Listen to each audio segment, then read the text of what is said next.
Okay. Now let's talk about Lin Dunn, Indiana Fever, Caitlin Clark, and Christie Sides. But before we get started, I want to thank y'all for tuning in to the Gertie Mac Show, taking y'all time to subscribe to the channel, liking and sharing all my videos. I really appreciate all that. Now let's go. So after the WNBA break, the Indiana Fever was on the road like paper towels. They was winning games after games after games. But eventually, though, we all know their season have ended by the Connecticut Sun in Connecticut. They had an opportunity to bring it back home, but they could not win Game 2. But Game 2 was much better played than Game 1, where they got blowed out. Now, everybody knows Caitlin Clark wanted to go further into the WNBA playoffs and even hopefully get a win and get a finals championship. But it's their first season together with Christie Sides. Then you have Aaliyah Boston. This was her second year, but this was her first year playing with Caitlin Clark. Now, the team did experience some changes that was made with the roster. Like almost like every other 2 or 3 games, there was a change in the roster until Christie Sides finally kind of worked something out where she kind of found like a connection that worked on the floor. But with that being said, people still feel like Christie Sides is not the coach for Indiana Fever to go for, and especially not the coach to have a player like Caitlin Clark with this much spotlight. People feel like the talent that Caitlin Clark has need a coach that is more experienced. Now you have the general manager, Lin Dunn. A lot of people feel like she needs to go as well. Well, in the exit interview, I think we can officially get from this is that Lin Dunn has no plans at all to let go of Christie Sides. Actually, she actually feels like that Christie Sides is the perfect coach for Caitlin Clark. Y'all check out what she had to say. Lynn, how has your synergy with Christie evolved since you hired her? What have you thought of the job she's done these 2 years? Well, Christie just finished year 2. And any time you see a first head coach go from 13 wins to 20 wins and continue to invest in her system and her plan for progress. She works diligently with relationships. She laid a foundation of culture. So I felt like, when I first hired her, that she was the right person to lead us forward and get us into the playoffs. And a lot of that has to do with her tremendous work ethic. It also has a lot to do with her energy. I mean, her energy is over the top, but you need that with these young players, and you need her. What she has is her ability to connect with these young players. So as I stated, you can tell from Lin Dunn what she just said, Christie Sides will not be getting fired no time soon, so y'all can hang it up like a clothes hanger. She's going to be there. Now, they went from having 13 wins last year because they always talking about that, and this year they had 20. Okay, good. That was an improvement. But you don't want to just settle for like, oh, we won an extra 7 games, so that's great. Y'all had an opportunity to actually go further into the playoffs, but there were some decisions that were made that was questionable. But there are going to have to be some changes to the roster. Y'all got to bring more people in to where Caitlin Clark can be able to take a break, but somebody can step up in her spot and still run that offense. Now, like I say, you might well look forward to 2025 WNBA season with Christie Sides being the head coach of the Indiana Fever and once again coaching Caitlin Clark. Now, the spotlight, I feel like, in my opinion, is still going to be there next year. It's going to be a lot more sold-out games and a lot more fans willing to watch the WNBA to see what happens. But the thing about Lin Dunn is this. She's going to have to remember what she said now, because what happens if Indiana Fever come back next year and don't win 20 games or don't even make it to the WNBA playoffs? Then something is going to have to be done.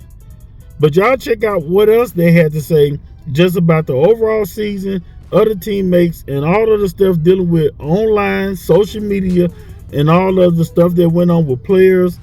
People say being attacked and all that. The online stuff is going to happen, but they're going to have to figure out a way to try to make sure these players focus on playing the game that's on the court and not on social media. Y'all check out the video. follow that up. But Lynn, you've always talked about this plan you've had since you were hired to run this franchise, the timeline of what that looked like. How did this year fit into that? Do you like the trajectory the team is on and where you guys go next? Well, Tony, I like it when plans work. You know, that's always a real positive. And 3+ years ago, I came on board in a capacity interim and then became full-time. And I felt like year 3, we had the potential to be back in the playoffs, and we had to take the steps, win 5, win 13, and now we won 20.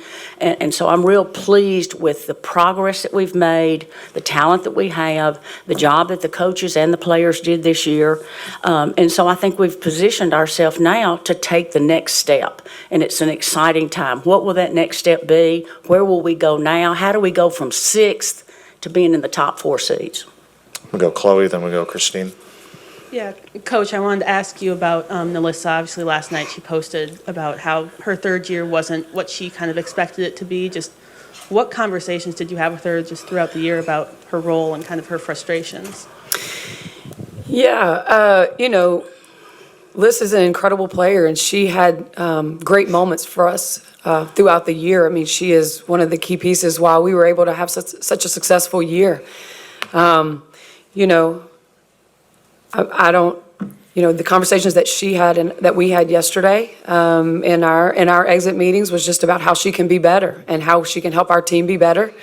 And I love that about her. I love that she wants to make sure that she is doing what she has to do to be better. And like Lynn said, now we're moving to a different level, and we all have to take another big step forward. And I think she feels the same. We'll go Christine, then we'll go Scott on the left. Thank you, Ryan. For both of you, you, of course, were jubilant when you drafted Caitlin and jumping up and down and the whole scene here, right? We've all seen that on social media. Did she exceed your expectations? Did you think it would be like this? Not only the playoffs, but the crowds? In other words, is it better? Was she better than you thought? Was she the same as you thought? Kind of, you can put it in perspective. Thank you. I don't think any of us were ready for what that was going to be like. She's an incredible player, and we knew she was going to make a huge impact immediately for us. It was just going to take some time, just like it takes any other rookie coming into the best league in the world. But she did. But the thing about Caitlin is her competitiveness and her wanting to just win everything from every drill, every shooting drill. That just propels her to be, she wants to be great. And she did things that put her in that category this year. She makes everybody around her better with her, her game, the way she's a playmaker, and she gets everybody involved. But, she's, I would say she exceeded, expectations just because I didn't think really we knew what it was going to look like. Lynn, anything? I wasn't surprised. I followed her career from the time she was a sophomore in Iowa. I watched all of her games, and I kept thinking about how in the world are we going to get this player? How are we going to make sure when she comes out we're positioned to draft her? Because I think she was underestimated when it came to her speed, her quickness, her strength.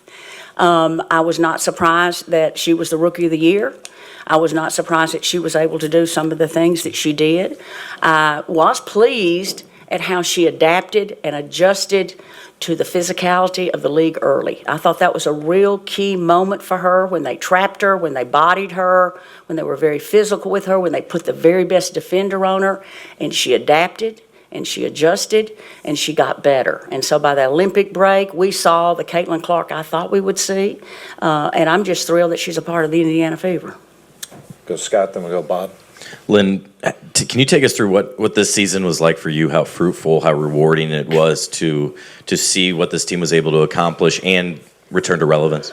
I think for those of you that have been around a while, I've been involved with the Indiana Fever, Pacer Sports and Entertainment, off and on for mostly 21 years. And so I've seen the highs, I've seen the lows, and I know what the Simons want, I know what they deserve, I know what our fans need, I know what the city of Indianapolis wants, and we want to play for championships. And so to be able to see this team go in the 3-year period from 5 to 13 to 20, to have fans hanging from the rafters, and I mean hanging from the rafters, sold out arenas, not only at home, but on the road, it means the world to me. I know how hard Kelly Crosskoff worked to get this franchise where it is, the commitment and the investment that Tamika Catchings made. And so now we're back on that path to do what we're supposed to do, and that's challenge for championships. Go Bob, then we go James in the second row. We've heard a lot in the last 24, 48 hours about social media and the impact it has on people. We haven't talked about the impact that it's all had on Caitlin. How much of a challenge has this season been? I mean, she's got security everywhere she goes. She's got the spotlight on her wherever she goes. How much of a challenge has it been for her off the court? You know, she does a really good job. Her maturity and the way she handles things from the first day I met her has just been incredible.